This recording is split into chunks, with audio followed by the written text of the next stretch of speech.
aos nossos espíritos, nós pretendemos hoje conversarmos sobre as bem-aventuranças do Cristo, em que o Mestre nos diz: bem-aventurados os pobres de espírito, porque deles é o reino dos céus. Esse tema está contido no Evangelho de Mateus, capítulo 5, 11, 18 e 20, e Lucas no capítulo 14. Aí nós vemos mais uma vez o problema linguístico. Nós mesmos, desde há muito, usamos a expressão humilde, substituindo a expressão pobres. Diz-se, né? Aquele lado do rio estão as boas casas, o outro lado estão as casas das pessoas humildes. Então, quando Jesus usou a expressão bem-aventurados os pobres de espírito, a palavra pobre é, no caso, perfeitamente substituível pela palavra humildes de alma, humilde de coração. Porque deles é o reino dos céus, afirmou o Senhor. Mas nós podemos daí tirar uma série de relações. Vejam só, amigos, ninguém discute o ensino moral de Jesus. Nesses ensinos, eu diria que todas as religiões são consentâneas. Todas concordam com o ensino moral de Jesus. O problema está nas palavras, erroneamente chamadas de palavra de Deus, que não é verdade. O ensino, sim, é divino, mas as palavras são dos homens. E como são palavras dos homens, estão sujeitas a todas as intempéries da imperfeição humana. Então, meus amigos, muitos tomaram essa expressão na literalidade com a intenção de denegrir o Evangelho. Então, as pessoas orgulhosas consideraram pobres de espírito aqueles do reino de Deus, como dizem eles, como sendo a pátria universal, um caminho para as pessoas medíocres. E não é o caso. Muito ao contrário. O orgulho que nós ainda trazemos da animalidade, são resquícios da animalidade, ele será substituído pela humildade, mas é um processo lento. Claro, com Jesus, nos acende uma lâmpada e nós batalhamos para vencer o nosso orgulho. Então dizem os orgulhosos que o céu é feito de medíocres, que não é verdade. Muito ao contrário. As regiões espirituais, ali sim eles são estáveis. Nós olhamos toda a vida planetária, toda a sua estrutura, essa estrutura, toda a natureza, é fruto de quem? Nós precisamos, de uma vez por todas, aposentar nossa varinha de cordão e entender que esse trabalho é feito por inteligências para nós inimagináveis. São seres cuja tecnologia escapa ao nosso entendimento. E são eles que mantêm a estabilidade planetária, não só o seu aspecto cósmico, como a vida microbiana terrestre, toda a sua infraestrutura geológica. O planeta vai seguindo aí, nos dando absoluta segurança na sua viagem pelo universo. Então, são inteligências que cuidam de tudo isso. Não é obra do acaso. Então, quando Jesus chamou a nossa atenção, a necessidade da humildade, é para irmos somar com esses sábios que mantêm a vida com as características que nós, humanos, e todos os nossos irmãos da vida biológica, necessitamos todos. Então, o orgulho é o nosso pior defeito e a humildade é a nossa maior virtude. Mas de um polo ao outro a distância é grande. Diríamos, como disse o mestre, dos pobres de espírito é o reino dos céus. Na voz passiva, diríamos que o reino dos céus não é para os orgulhosos. Vejam, são criaturas que, desprevenidas, os homens de inteligência, especialmente os poderosos, eles acham que crer em Deus é uma fraqueza de alma. Porque o orgulho não lhes permite admitir a existência de uma inteligência superior. Eu sou superior a tudo, pensam os tontos do nosso mundo. Então, meus amigos, esses espíritos encarnados com tais conjecturas, por mais que eles pensem, que eles admitam, que aqueles que creem em Deus são pobres de espírito, na expressão literal, esses espíritos não poderão evitar a sua transferência para o mundo espiritual. Sem evitar. De lá procedemos, para lá voltaremos, não tem jeito. A vida terrestre, a qual nós tanto nos apegamos aos valores do mundo, menosprezando os valores eternos, nós somos ingênuos porque todos os patrimônios terrestres seguirão adiante. Tudo que nós recebemos da vida das mãos divinas são empréstimos, inclusive o corpo.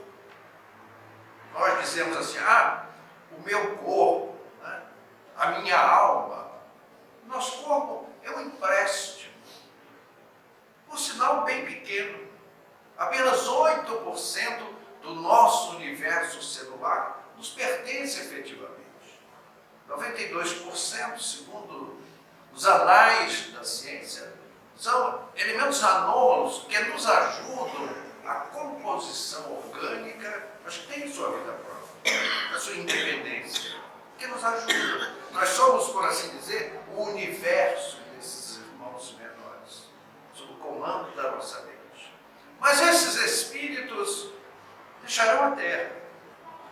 E ao chegar à pátria espiritual, e aqui esta casa tem inumeráveis trabalhadores, aqueles que nós temos mais acesso, porque eles estão muito próximos dos homens como espíritos, porque chegaram aqui pedindo misericórdia e foram socorridos pelos médios notáveis que colaboram com a casa, que reconhecem a sua insuficiência, a sua pequenez, mas que estão de boa vontade.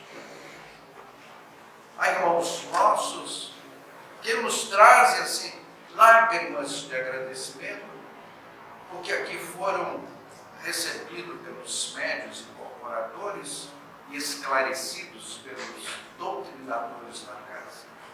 E alguns deles nos trazem assim muitas emoções que nós temos que segurar o coração para não vos transmitir as expressões desses companheiros. Então, chegando à parte espiritual, há espíritos céticos que atravessaram a vida terrestre descrentes, mas que não eram más pessoas. Apenas embarcaram num momento de insensatez, numa filosofia equivocada. E chegam à pátria espiritual e reconhecem o erro e se quedam em muitas lágrimas e passam a trabalhar aflitivamente com esses companheiros da casa, em sua maioria ligados à área da saúde, aqueles que tiveram todos os beneplácitos para fazer um grande trabalho, porque fizeram muito próximo de sofrer no passado, receberam como missão serem terapeutas na terra, mas mais uma vez enterraram os talentos e fizeram da técnica apenas um meio fácil de completar seus cofres. Então, esses irmãos vêm a nos apelar que expressemos as suas dores, as suas lágrimas, e que essas experiências nos sirvam de lições inesquecíveis. Diz na minha terra um ditado: se você vê a barba do vizinho pegar fogo, coloque a sua de molho, mais seguro. Mas há aqueles espíritos orgulhosos que se veem rebelados, passam a integrar as falanges dos revoltosos, dos impenitentes, daqueles espíritos que não querem admitir a existência de Deus, e às vezes eles nos dizem: prove que existe Deus.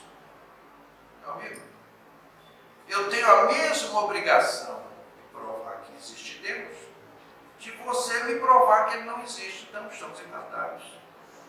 Eu não provo que ele existe, você não me prova que ele não existe. Então empatamos no nosso jogo. Porque nem desencarnados esses espíritos querem admitir que existe uma ciência cósmica, que existe uma força que mantém a vida universal sob perfeito equilíbrio. Os apóstolos perguntaram a Jesus, seguindo os capítulos de Mateus, quem é o maior no reino dos céus? E Jesus respondeu sabiamente: quem quiser ser o maior, seja o vosso escravo. Falamos a semana passada da oração do trabalho. Meus amigos, trabalhar é uma bênção. Não imaginem vocês que privilégio no mundo dos espíritos quando somos embarcados em atividades espirituais. É uma aventura. André Luiz nos conta as suas experiências depois de tantos anos de sofrimento nas regiões umbralinas e depois de um período longo de tratamento na colônia Nosso Lar, por fim, ele conseguiu um trabalho. Ele era mais um que engrossava a fila dos desempregados do lado de lá. Porque aqui a fila, e agora, com a crise, é maior ainda. Então, o dia que o André Luiz pôde pegar na charrua, ele caiu de joelhos, agradecendo a Deus a possibilidade do trabalho. Mas os orgulhosos se entregam à rebeldia, à revolta, à perturbação. São os obsessores contumazes. Os apóstolos perguntaram a Jesus: quem é o maior no reino dos céus? Quem é o maior? Pegou um menino pequeno e colocou em meio deles. Aquele que se fizer com uma dessas crianças será o maior no reino dos céus. Jesus estava mais uma vez nos dando a lição da humildade. A criança espontânea, a criança pequena, espontânea, é humilde. Então nós temos que nos espelhar na pureza infantil. Meus amigos, vejam só a misericórdia divina. Você conhece algo mais belo do que uma criança pequena? Um bebê. O que você acha de um bebê? É a candura. É o retrato da pureza. Por mais vil sejamos nós, por mais vis sejamos nós, em bom português, que chegamos no fim da vida com a vida complicada. Temos aqui presente um companheiro que está se despedindo da casa, que vai para as câmaras do restringimento. É um laboratório pré-reencarnatório. Deseja nos contar a sua história. Mas eu só peço a ele que espere um pouco o momento adequado obrigado. Então, por mais tenhamos sido atrapalhados na vida, aí voltamos à terra como? Na candura da criança. Vejam, meus amigos, a sabedoria divina.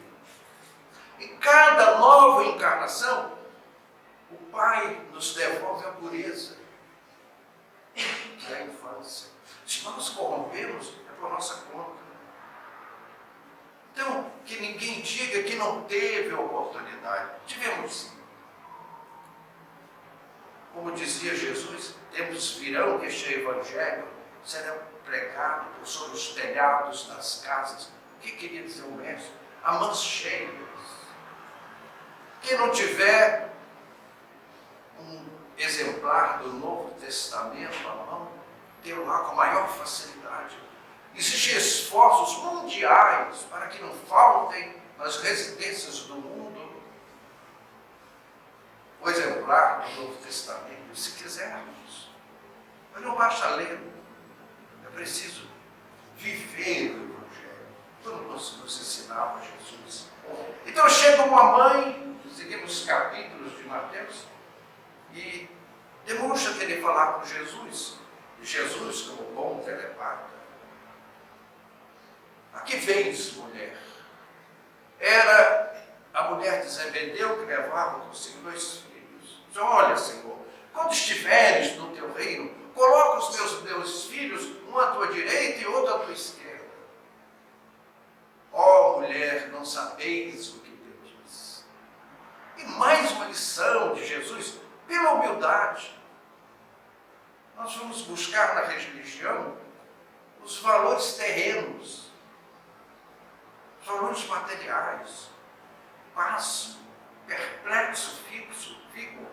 Quando ouço na televisão se falar em teologia da prosperidade, e os que vão chamar de prósperos, quando na verdade próspero é o espertinho, porque o tonto vai lá com o seu cartãozinho bancário, passar na maquininha lá para fazer donativos. Não acumuleis tesouros sobre a terra, onde os ladrões minam e roubam. A traça rói, o ferrugem consome. Acumulai antes tesouros nos céus, porque bem-aventurados são os pobres de espírito, porque deles é o reino dos céus. A mediunidade, meus amigos, a doutrina que nos consola o coração, nos traz lapidares ensinamentos através dos trabalhos que são feitos. São nas reuniões mediúnicas que nós há tantos anos vemos os espíritos que suportaram lutas terríveis na terra, mas foram humildes, foram pobres de espírito, humildes de coração. Eles mostrarem a felicidade por terem sido pessoas pacientes com as suas lutas, confiaram em Deus. Contrariamente, vemos as manifestações dos orgulhosos, daqueles espíritos que foram poderosos na terra. E no capítulo de Lucas, capítulo 14, ele nos chama a atenção para isso. Graça vos damos, Senhor, que ocultastes as coisas dos poderosos e as revelastes aos pequeninos. Vejam, amigos, esses espíritos revoltosos, depois a própria doutrina nos mostra o que acontece no amanhã desses espíritos. Nós temos um companheiro da casa que daqui chegou há alguns anos, numa situação extremamente dolorosa. Diz ele que foi português de nascimento, filho de família ligada à Casa Imperial de Portugal. e tiveram a oportunidade de se ilustrar em Portugal, em França e na Itália. E quando concluiu os seus estudos, laureado, era uma época em que a corte portuguesa sentia que o Brasil estava fugindo de suas mãos. Então era necessário o envio de nobres portugueses, cultos, para ajudarem a manter a colônia sob a tutela do Império Português. E foi assim que esse nosso companheiro da casa, que está trazendo a sua despedida da noite, veio para o Brasil bastante aborrecido, porque era deixar os falsos europeus para vir para aquela colônia onde predominavam as serpentes e os pernilongos. Mas aqui chegando como um nobre, foi fácil ganhar muito dinheiro. Bastante dinheiro. Foi um rico fazendeiro. Nos previne ele, que vocês certamente perguntariam o seu nome. Mas ele não quer vir das sombras do sepulcro perturbar aqueles encarnados que ainda carregam sobrenomes pomposos da antiga coroa portuguesa. Chamem-me, diz ele literalmente, Barão do Café. É um anônimo.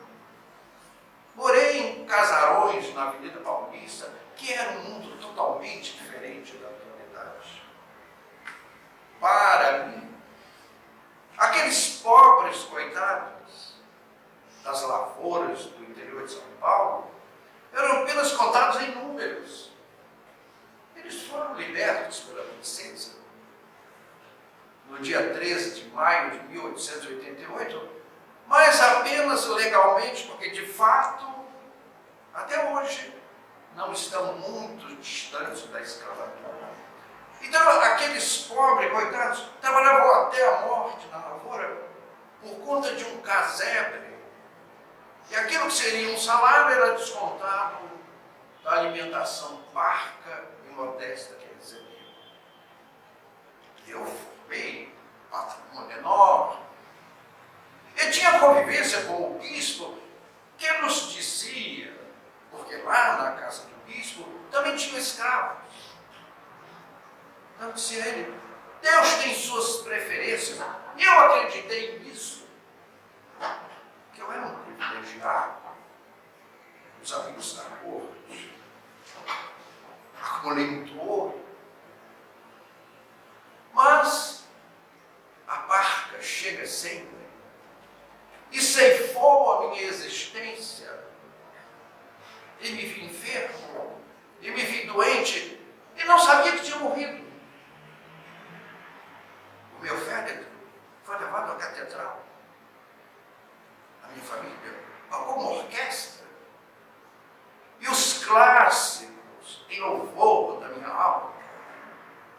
E eu podia sair do féretro e voltar àquele corpo. Eu não morri. Oh, meu Deus! E quando sua eminência, luxuosamente trajada naquele ambiente de Fausto, disse que naquele momento eu estava sendo recebido por Jesus nas cortes angélicas. Eu disse, não! Vocês vão me enterrar vivo! Eu não morri! Mas a autoridade eclesiástica pode ser até arrogante, ignorava. E eu me enchi de pavor quando fecharam o caixão, elegantíssimo, madeira de lei, firulas de ouro, rosas abundantes. E o féretro saiu em direção à consolação para o mais faltoso mausoléu. Lá está, com o meu nome que não vos repetirei. Ah, meus amigos, que desespero. Faz quase um século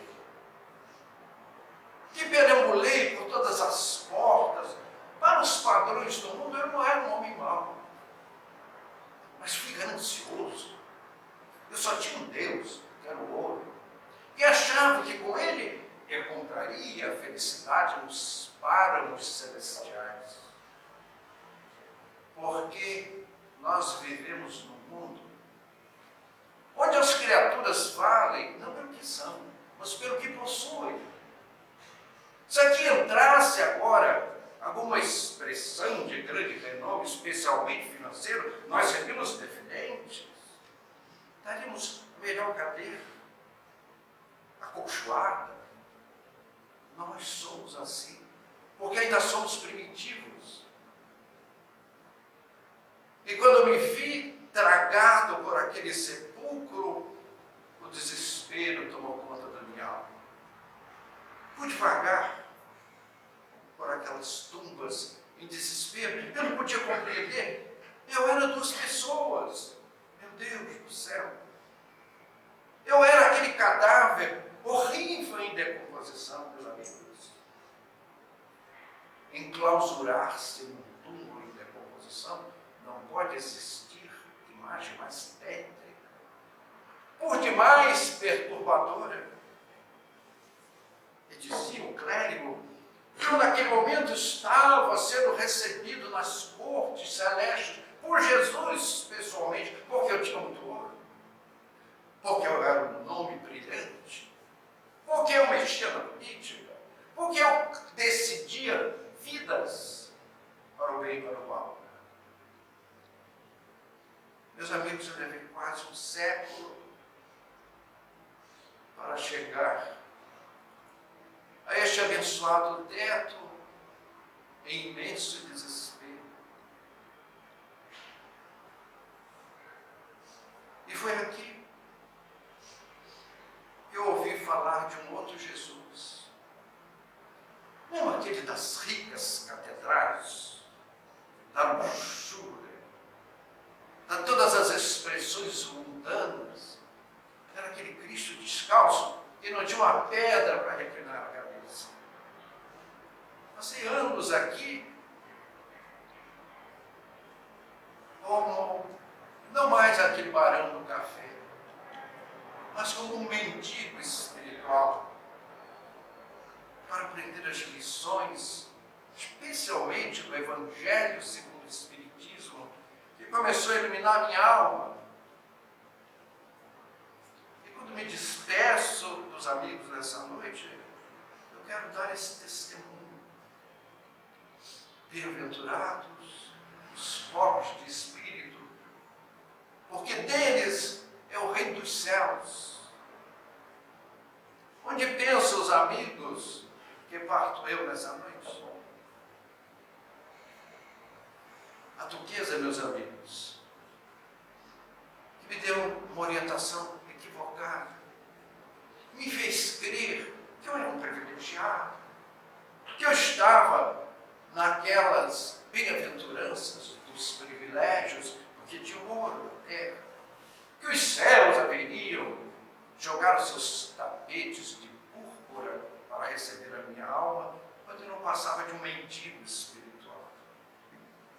Agradeço este teto, amigo, esses espíritos queridos que me consolaram o coração, que me abriram os olhos. Muitas vezes nós perguntamos por que os grandes espíritos não vão aos homens poderosos. Eles mostram a realidade da vida espiritual. Os amigos, os espíritos sábios, eles querem convencer, não vencer as pessoas. Terão o coração aquecido na fé do Senhor aqueles espíritos de boa vontade, de alma nobre, de espírito desarmado.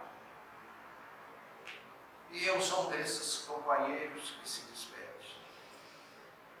A Duquesa me fez acreditar, sob a batuta das autoridades clericais, que eu era um privilegiado.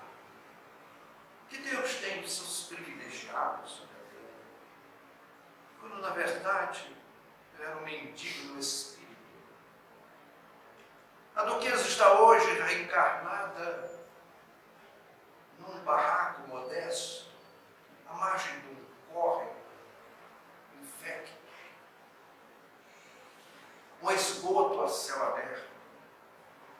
É uma adolescente que se prepara para as núpcias com o mesmo duque de ontem, um operário de fábrica. Eu serei o primogênito. Terei como irmãos aqueles espíritos que tantos prejudicamos no passado, que agora aprenderemos a amar. Ah, meus amigos, como é gostoso estar sob a égide do Cristo, do qual me despeço nessa noite, transmitindo aos vossos corações as nossas expressões de carinho. O quanto aprendi nesta casa, abençoada casa, que não é perfeita, que tem seus problemas, que nós sabemos, porque nós aqui vimos como espíritos perturbados e perturbadores, não intencionais. Conheceremos todas as lutas nos âmbitos próximos, quando envergarmos a túnica de carne novamente, mas não mais no falso da cultura europeia, mas na pobreza dos proletários, do cinturão periférico desta grande metrópole paulistana. Uso este microfone biológico que me permite transmitir a minha voz. Como é gostoso saber que sou ouvido pelos irmãos, eu que sou um desencarnado, eu não tenho um pouco de carne. Uso a carne alheia para me comunicar convosco, graças à ajuda dos trabalhadores espirituais nessa casa. Meus queridos amigos, aqui vai o nosso até breve. Virei me encontrar convosco no futuro próximo, não mais como espírito, mas como um moleque pela cozinha de família pobre, um mestiço descalço que deixa as grandezas europeias, o ouro do mundo, as expressões do maronato da fé, para vos trazer o meu amor de irmão. Agora, eu só quero ser irmão dos meus irmãos. Que Jesus nos guarde de sua paz, nos abençoe nesta noite. Que essas flores espirituais que os vossos olhos encarnados não podem enxergar, que caem como pétalas sobre as nossas cabeças, nos dá a misericórdia do alto. O nosso até breve